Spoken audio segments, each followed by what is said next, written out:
আপনাকে কি করে ভালো না বাসি ইয়া রাসূলুল্লাহ। যখন আপনি আমাকে ভালোবেসেছেন সেই 1400 বছর আগে, যখন আপনি আমাকে মিস করতেন, আশা করতেন যেন আমার সাথে দেখা করতে পারেন, অথচ তখনও আমি জন্মই হইনি। সেদিন সাহাবীরা আপনার চোখে পানি দেখে বলল, ইয়া রাসূলুল্লাহ, আপনি কাঁদছেন কেন? আপনি বললেন, আমার ভাইদের খুব দেখতে ইচ্ছে করছে। সাহাবীরা বললেন, আমরা কি আপনার ভাই নই ইয়া রাসূলুল্লাহ? আপনি বললেন, না, তোমরা আমার সাহাবী। আমার ভাই হলো তারা যারা আমার পরে আসবে এবং আমাকে কখনো না দেখেও তারা আমাকে বিশ্বাস করবে।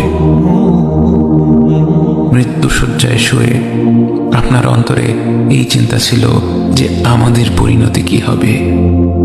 উম্মতি উম্মতি বলতে বলতে আপনি আপনার রবের নিকট ফিরে গিয়েছেন।